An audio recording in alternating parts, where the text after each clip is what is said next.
Okay, so also, seeing as there's not a crazy amount of us, if you do have any questions or if you disagree with me on anything and you want to challenge me, please do, because that is way more interesting. And as a salesperson, I love a good debate. So these are my 5 top ways to increase conversion.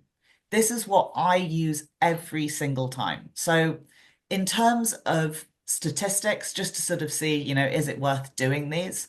When I'm doing completely cold outreach sales, so reaching out to someone who's never heard of me or the platform that I'm selling or the service that I'm selling, wherever I was doing, I've always had a 20 to 30% conversion rate. That's really where you want to see your conversion rate. So that is from, actually having a conversation with someone to getting them to wanting to work with you. Um, as my own business, my conversion rate is usually between 50 to 60%. So it really, really makes a difference how you speak in meetings, what you do afterwards. And these are just what I do religiously with everyone that I speak to. So the first thing is I learn everything that I can about them. So before a meeting, I'm researching you. After a meeting, I'm researching you. Because you should not waste anyone's time by going into a meeting and not having taken, just made a little bit of effort to get to know them first and then asking questions. So this is one of the biggest things in any sales pitch. And it feels like it's a really early thing to do. Most of the time, people go, oh, I need to convert deals. Okay, well, I need to follow up with them in this way, which you do need to. Or I need to say this at the end of the meeting, which you do need to. But conversion happens earlier. You need to understand their needs. So there's an amazing book that I always recommend to people called Never Split the Difference, that's about hostage negotiation, but relating it to business negotiation. And funnily enough, right at the end of the book, the author talks about that one piece of information that you truly need to find out from a client or a hostage taker to get them on side, to convince them to buy, invest, release hostages. And it's funny because he writes about it right at the end of the book, and that's the whole point. It takes a while to find this thing out. He calls it the Black Swan. That's actually the name of his business consulting group. It's very, very good. Had some training from him actually, and it was amazing. And the whole premise is if you can find out what it is, that one thing that makes a difference to someone, then they will want to work with you. They are more likely to want to work with you because you've understood them, because you've heard them, because you've cared enough to ask questions. And otherwise, if you don't really know what they need, and you don't necessarily even need to find out that one magical thing. The biggest mistake most people make is not even finding out anything, not asking questions, not getting to know people, not understanding just on a deeper level what their needs are. And then they'll just deliver a completely generic pitch where you are saying everything that you do. It's like going to a restaurant. If you're given a menu that's about 100 pages long and it has thousands and thousands of things on it, you know you're not getting a great meal.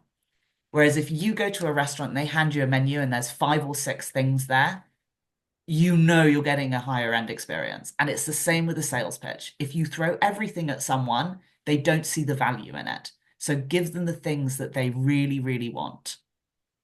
Hmm. This is actually easier said than done, which is funny. But what the biggest thing people struggle with is not just asking that first question. And my advice there is to write down all the things you need to know about a client so that you can ask those questions. But the bigger thing is to actually listen to what they're saying and use that information. Because often I'll review someone's pitch, and I'll hear something that the client says. And then obviously this is, in the past, and I'm watching it now. And I'm going, oh my gosh, I wish you'd ask them about that. I wish you'd deep dive into that statement that they just made, because that is really going to be the thing that makes them pay attention. But it's the actual listening to what people are saying when you ask them that question that people struggle with. Hmm. The reason why you need to learn about them and the reason why you need to actually listen to them is because every single pitch you do should be catered to the person you're speaking to. Like I said, you want it to be adaptable so that you're focusing on what is important to them. But also, anytime you want to buy something, if something feels made for you, like, yeah, this was actually a solution that it could have been created with my problem in mind, you are more likely to buy it. If Hmm. you That's have just a great. yeah, yeah, yeah, hit me. Oh, that's ever so interesting. By the way, the reason why I was being so rude and on my phone when you were talking was because I just placed the order for the book. Yes, order placed You by will Fox. thoroughly enjoy it. Anyway, that's not why I was interrupting. Now, here's the thing. I don't recommend what I'm about to say. It's a very dodgy strategy. But what I had an issue with was account directors going to pitches or first meetings with potential clients, where they would go with a presentation which maybe was personalized towards the client, I started taking them sequentially to meetings, to first presentation meetings, and I would say, I would sort of manipulate them into asking me what preparation I'd done because I hadn't shown them anything. Mm, And I said, and I was saying, I've done absolutely none, nothing at all, and they would see that as completely out of character. And I said, yes. The reason why I've done nothing is because I don't know anything at all about them. And when I sit in front of them, I'm going to I'll have no choice. I must ask them what it is that they're keen to achieve, and even getting personal. There's a split between personal wants and business wants, aren't there? yeah. And I don't recommend it. It's a stupid thing to do. But I was just making a point. Don't go in with your own agenda. Find out their agenda. So in a weird way, I'm supporting you, Yeah. but fixing a problem that I was having with people going in with too much of an agenda. No, I agree. And it's one of the sort of things that I often say to people is you have to learn about them and then you have to go into the meeting and forget everything that you learned because you cannot make any assumptions. Yeah. And that's the big thing. And I think, I think most people will think I might not know about them because I'll ask so many questions. I think, Martin, you're working on expert level because the biggest issue most people have is asking those first questions or feeling comfortable enough to ask them. So if you can go in without really knowing anything, Mm, then and you can actually ask those questions, then that is fantastic. Um, and there's definitely overlearning. I once had a manager who had someone, he was moved to another salesperson, and the salesperson called him up for the first time and went, "Oh, yeah, hi, lovely to meet you. How's blah blah, his son's name that had just been born?" And he was like, "That's the weirdest thing in the entire world, stranger I have never met before." So, there can be too much as over research. So there's definitely a line to walk there. yeah. So by actually listening and asking the right questions, the nice thing is it's actually very easy to then sell to someone because you can tell your story or take them on the journey of what you do relative to their needs. So when I usually talk about what I do, as I did at the beginning of this, I'll usually do a bit of an overview. That this is what I've done, these are my credentials, just so you can trust me. But it's always different for every single person I tell it to, dependent on what they have shared with me about themselves and their struggles. So if they told me that their team is really, really, disorganized and leads keep slipping through the net, well, I'm going to mention that when I was at my first startup role, I decided to become a Salesforce expert because I realized it would make me stand above the rest. So now I can get them sorted on their CRM and firing and, properly using it. I wouldn't necessarily mention that to a founder who hasn't got a CRM yet or hasn't even thought about it or may not even need one. So if you're ever delivering your pitch, and this is a big one, and you realize that you're saying the same thing every single time, you are not catering it enough, and you need to rethink what you're saying and make it a better fit for the person. I am not saying that you need to like I think one of the worst things is people have a real idea that salespeople are liars. And obviously some people are, but you are just adapting to fit their needs. It is not changing what you do. It is still what you do. It is just either including or not including relevant information. So number three is probably the thing everyone actually expects me to start talking about, which is asking closing questions. So this is when you just don't waste time anymore. Don't bother. You don't even have to ask an open question. Just asking someone, does this fit into your budget? Do you see us working together? Is this a project you would move forward with? You can write them all down as questions that you can refer back to. And that's a really good thing to do is just, I used to, when I was a bit afraid of asking closing questions, I used to write them down on a post-it and put them on my laptop screen. It just cuts out the bullshit. And it means that you don't have to sit around wondering if they want to work with you. A lot of the time, people have a low conversion rate because they just don't really know what their clients are thinking or feeling.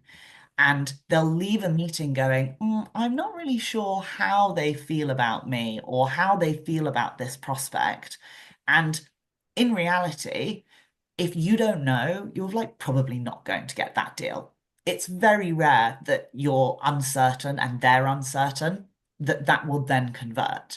Because if you just ask, you can find out what the issue is. So, do they have an objection? Is there something that's holding them back? The other day, so I do pitch training. So people hire me to review their pitch, usually if they're struggling with conversion, and they will do a mock pitch to me, or I'll review a pitch they've already done. And then I give feedback, I give training, and then we do another session where I review their pitch again and have they put it all into practice. Really fun. I think Nick's going to suffer through that quite soon. So I recently had a meeting with this guy who is creating a very, very clever stock management system, which really feeds into my nerdiness because I was in logistics for 4 years. And in the meeting, he really wanted to do it. And I said, well, look, it's usually £650 for these sessions. And he went, okay, let me go and have a think about it. And I went, David, you've paused there. You were really keen before. What's your budget? And he went, I'll be really honest with you, Tash. I came in going, I can spend £500 on this. This was the 27th of November. And I was looking and I went, I tell you what, David, if I can invoice you today and we book it in before the end of the month, I can do £500. And we closed it. I got an extra 500 quid at the end of November that I really wasn't expecting. And I closed the deal in the meeting. Whereas if I hadn't asked him, obviously, if I didn't want to go down to that, I wouldn't have gone down to it. But if I hadn't asked him what his budget was, he probably would have gone away going, I can't afford it. It's outside of my budget, so I'm not going to do it. But by asking, I was able to either overcome the objection or maybe reassure him. If I didn't want to drop the price, I could explain better why the value is where it is. But luckily for him, the end of the month is a perfect time to ask a salesperson for a discount. Um, One thing that is also quite interesting with asking closing questions is that it helps you set up a timeline. And this is where people sort of lose it. There's this horrible situation in a meeting where after you have a call with someone, if you don't have a next meeting in place, if you don't have a clear like steps to take, you enter the void of following up where you just, and most people don't even do this, but you just send email after email after email or call or LinkedIn message. My maximum is 10. Well, I will follow someone up 10 times if they have not responded to me. But you are just lost in that. And most of the time, that's where deals just disappear. And it isn't necessarily that they're not interested. It's not that they don't want to work with you, but honestly, most people don't want to give up their money unless they really feel it's a good reason to. And they need a little bit of, I don't like to say convincing, but they need a little bit of encouragement. And if you're not going to do it, and if you're not going to push for your own business to get that meeting in or getting the deal set up, then who is? So these are more closing questions. Again, they're a little bit different because you're going, okay, what do you need to make this happen? So what are the next steps on your side? Because sometimes a deal gets derailed by things you've never anticipated. The number of times I've had 5 or 6 meetings and they go, yeah, yeah, yeah, we're ready to sign up. And I'm like, fantastic, let's get this done. And they go, great, here's our 50-page procurement process.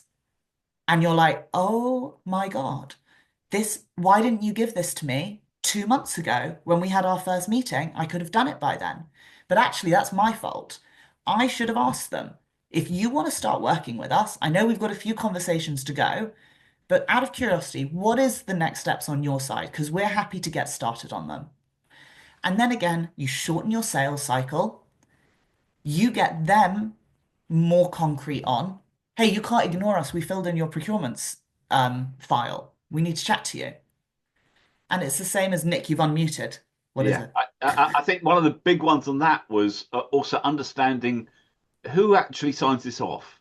Hmm. Because am I talking to the person that can actually make this decision? And I got completely blindsided by that in one. We were having this fantastic conversation, and the realization that actually he then has to take everything that he's heard from me and sell it to his boss. And I'm going like, this is going nowhere.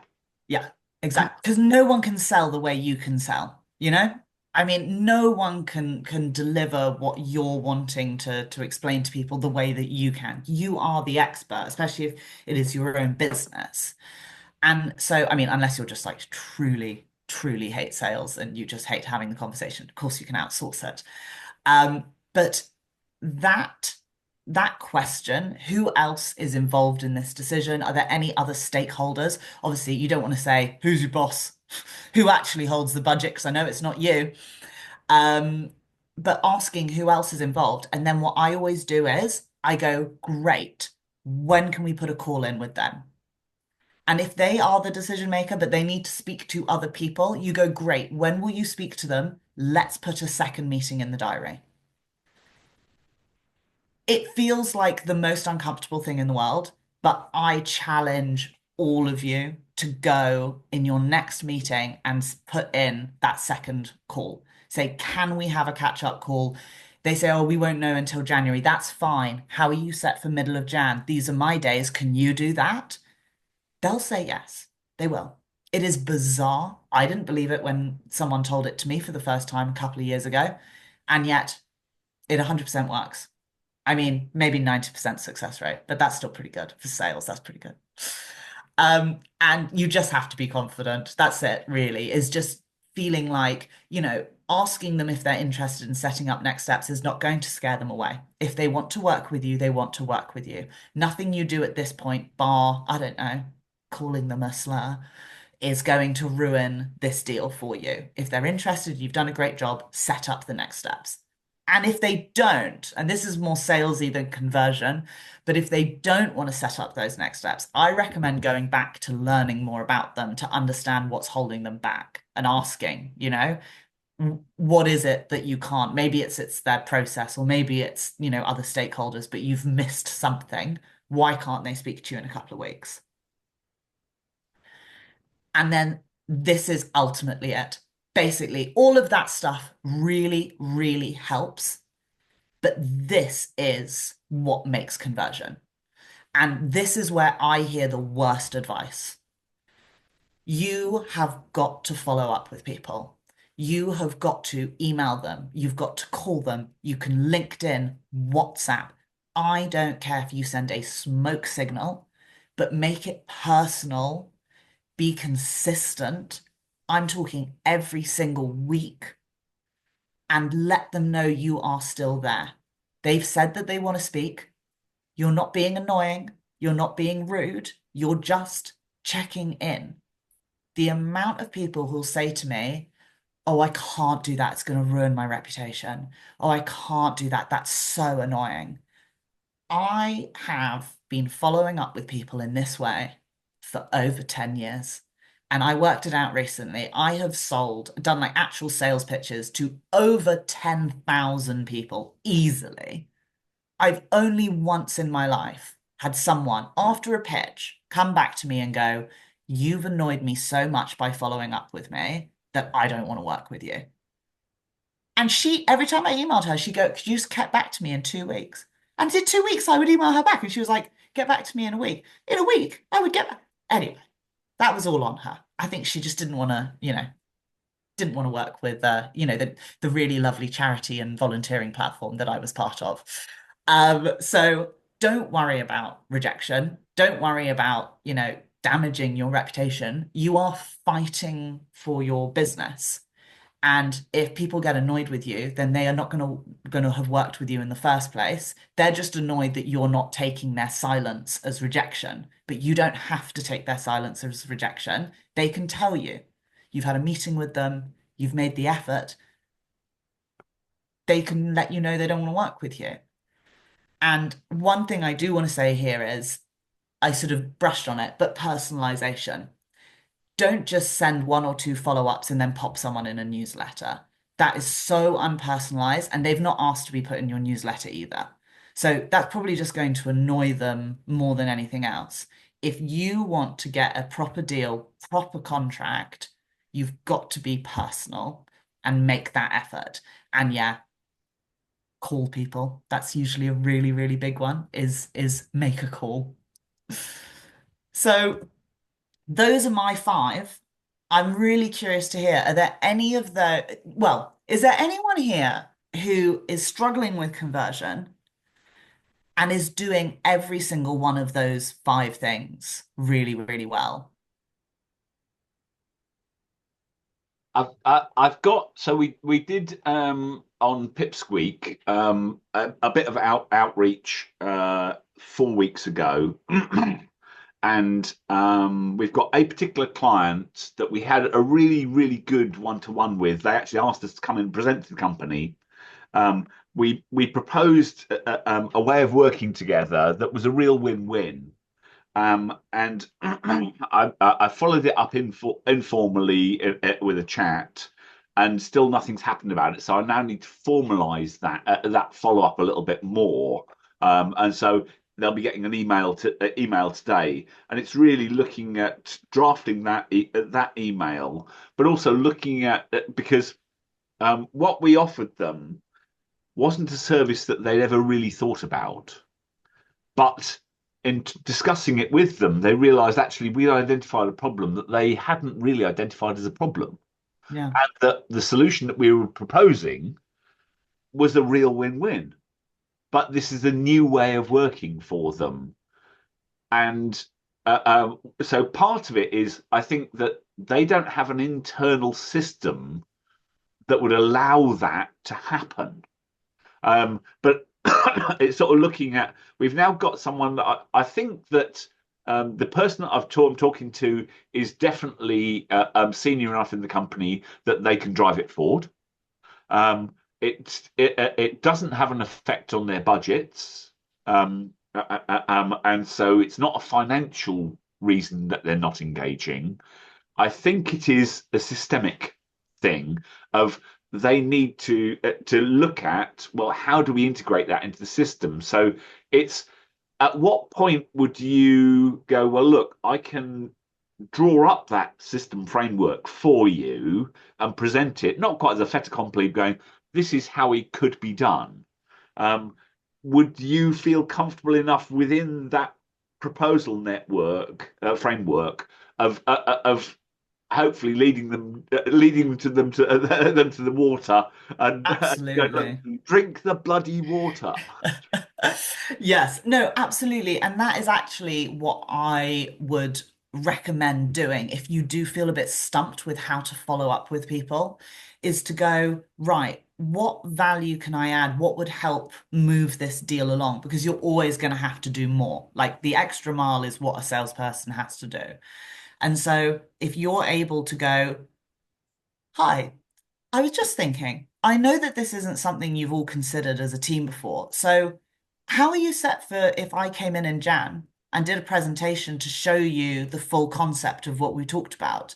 It might be an interesting way to get people to buy in. And then that's what your follow-up is after. Your next few emails are, hey, just wanted to see if you what you thought about that idea. Do you think that would be of value? And then again, your third email, just checking in, wanted to see if that would be helpful. These are the dates that I could potentially do. This is what I would cover.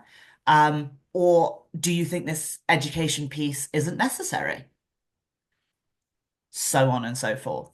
But that's a really, really good thing to be able to do. And now obviously, in the future, you're going to say who else needs to be involved in the decision, and you're just going to get that meeting with them so you don't have to do this. And also, I think that it's for us, it's a new way of engaging with clients. This particular client we've worked with for 18 years. In the last 2 years, we haven't had a lot of work from them, but we've got this massive backlog of experience together. And so leveraging that and saying, look, we've got a working relationship, we're a trusted partner. And then to a certain extent, it's it's looking at well, we've identified a way of working that is a win-win here, but what we want to use those as our bridgehead client into a series of of businesses that do exactly the same thing that we have some working relationship with. Say, look, this is what we do for this company that's well respected. We can provide that same service for you that saves you looking embarrassed by turning work away that otherwise wouldn't be profitable for you. We Yeah. have such a low overhead that it is profitable for us. Yeah. I think that if they're an existing client and there's a relationship there, then this calls for some old-fashioned sales schmoozing, in my opinion. So not only do you say, hey, I'd love to come and give a presentation to the team so that everyone knows it, but also be like, I'd love to take you out for lunch. I'd love to take you out for lunch in the new year because I realize we've worked together for 2, 3 years now, and that's amazing. And that is something people say yes to. Everyone loves a free lunch. And I think that that is actually very appropriate in this situation. Um, that actually, and also the value of it long term, not only just in closing them, but potentially using that as a framework for landing work from people who are effectively their competition. Yeah. But again, we're offering a service that in no way competes. All it's doing is solving the same problem for an associated industry partner, Mm. and solving it in the same way. And it's actually not. It doesn't harm the relationship, even that they know that we're doing that for this and this and this. Because at the moment, these are all jobs that are actually too small for them. Um, Within the structural engineering industry, for those kind of companies, they don't take on jobs sub 10K. Well, actually, Yeah. a sub 10K job for us can be a perfectly profitable job. Yeah. But also, yeah, so that will work. Nice. Amazing. Well, let me know how it goes because it's always fun being able to go on the old school traditions of why don't I take you out for lunch? I think you should just call him. Just call. Be like, let me take you out for lunch, and then I can pop into the office afterwards and explain the idea to everyone. Yeah, absolutely. Don't even give them the option to say no. Martin, hi. Oh, yeah. So just two things, two thoughts. Excellent. I'm looking forward to reading the book you've suggested. Never compromise. My favorite book for people who want to sell is How to Win Friends and Influence People by Dale Carnegie. It's a great book. I think people should regularly reread it, because it really is fundamental. It's saying more or less it just completely agrees with what you're saying, Tash. Um, the other big thing that I've always had is that once you've sold something to somebody, sell something extra. because the extra thing is pure profit. Whereas the first thing you had a ratio, didn't you? You had, well, you said 30%, so Yeah, 70% gyro, all that effort. And the extra bit can actually be the same size again, but it's all profit. So yeah. always find a way to sell something extra. That's my view. I agree. And then it just means that you can capitalize on the work you've done to convert in the first place. I Yeah. mean, not to become a book club, although startup to stand up book club, I mean, that would be amazing. But the other book I always recommend is Growth Mindset because Great it's a minds. very, very similar concept of, you've always got to think what more can you do? Hmm. And anyone who's ever chatted to me always gets the same advice, which is I hope that every single month or 2 months you're calling your clients that you're not speaking with or haven't worked with in a little while to say, hi, just want to see how you're doing. How is everything? Is there anything I can help with? And is there anyone you can introduce me to? Because we had a great time working together. And Yeah. that sort of, I mean, if you talk about easy conversion, word of mouth and introductions are the best ways to ensure that you have a higher conversion rate. I mean, if you looked at your like CRM stats, if that's what your lead source is, your conversion is going to be like 70, 80% on average. So yeah, it makes a real difference. And that's why I like to, and I know there are other people in Startup Stand Up who are more experts on it, but turning referrals and word of mouth into a sales funnel Mm, is one of the best things you can do. mm. I have a suggestion for you, Nick. That one of the ways large organizations, I mean, well, all large organizations work. In fact, pretty much all organizations work, is that larger firms, you deal with somebody who actually isn't the final sign off. So once you've sold them on the idea of doing it, whatever it is that it may be, because it meets their needs, the needs of the person further up is the person with the final sign-off is likely to be the first person up the scale who is looking at the profitability that you're going to contribute by making that change, buying that thing. So when you finish selling to your person, you then need to give them the tools to sell to the ultimate decision maker, the sign-off. And so you sell. Whatever, and then you say, right, so just to make the financial case for this, and then you really summarize that financial case, and you don't sort of stand there and say, yeah, because you're not the decision maker, are you? You don't say that, but you've given them the tools to reposition it with the financial case first. Hmm. And I think it's really good to be reminded of that because sometimes I've got so much in my own head, and of course I understand it all already so clearly. It's not empathizing with the journey of the person that's in front of you and the person that's going to be in front of them, and giving, as you say, Martin, giving them the tools to break it down easily and explain it clearly. So I think that's a really valuable thing to add. Thank you. Yeah, and I mean, just to add on to what you've added, it's one of those things where I'll often say to people, I understand the person you're selling to has maybe these kind of interests, but I promise you, the person above them, they only care about money. So I work with I try and work a lot in positive impact sustainability, and so you sell often into HR, learning and development, things like that. And I have to tell them the truth. You can talk about all the lovey-dovey stuff in the meeting to get that person in HR really, really excited. But I promise you, your presentation and your next email to them, they don't give a shit about it. You've got to talk about retention. You've got to talk about cost of acquisition. You've got to talk about sustainability reports and getting taxed incredibly badly as a unsustainable business. That is what the head actually cares about. That's what the CFO actually cares about. And you've got to find, again, a balance between the two. And that's why I like to always say, can I have that second meeting? Because I know that the bleeding heart will not sell properly to the steel heart or the gold heart, depending on if they're the budget holder. Hasby, you got your hand up. Yeah, hi. Great talk. Just a couple of things you mentioned about calling people.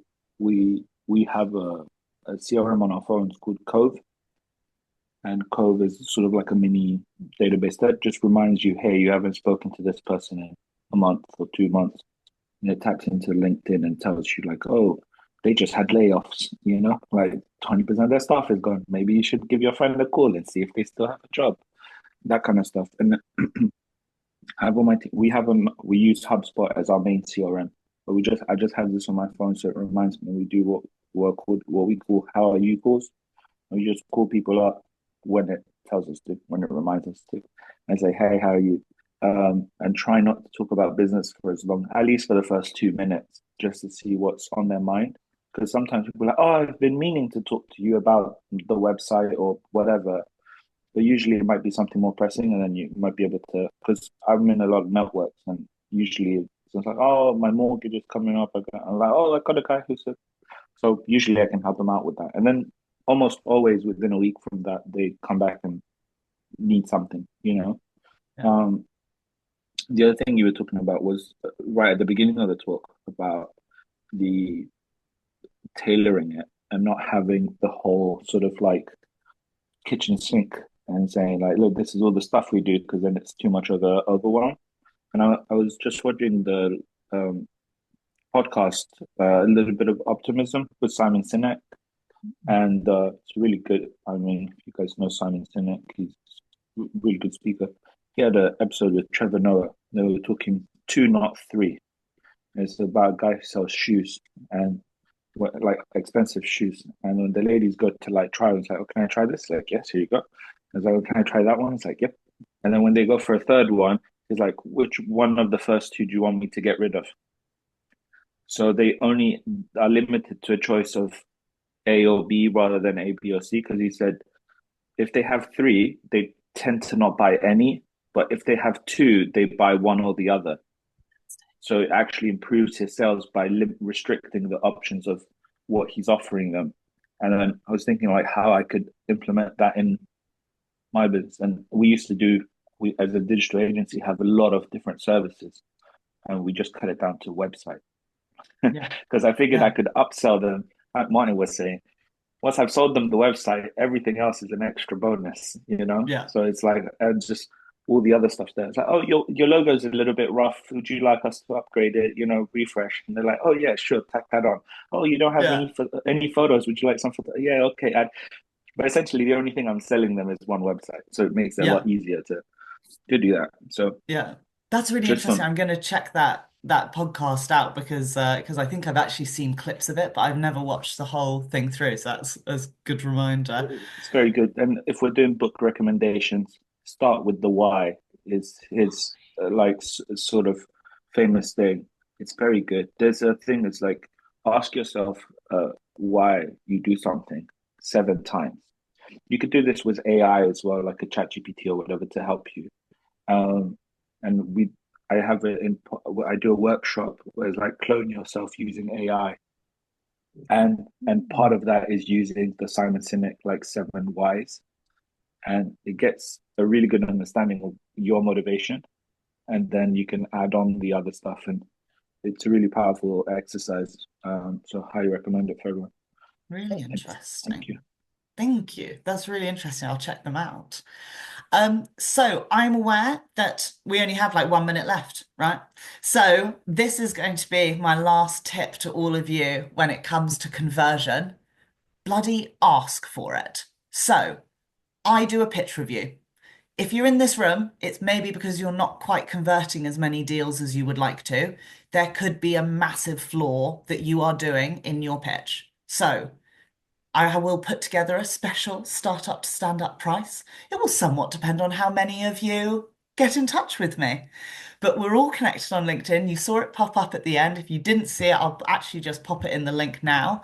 But if you do want someone to have a look at your pitch, let you know where you might be missing things, please do get in touch because it's completely personalized. It's all around your specific pitch. And not only will your pitch get better, but you will also build how to properly pitch as well. So it really should be, a very big, significant difference. So yeah, please do get in touch if this has been helpful at all. And yeah, really lovely, and appreciate all of you coming on just before Christmas. It's really, really kind of you to come. Oh, thanks very much, Tash. Thank you very, very much, Tash. Thank And you. we look forward to more of this in 25.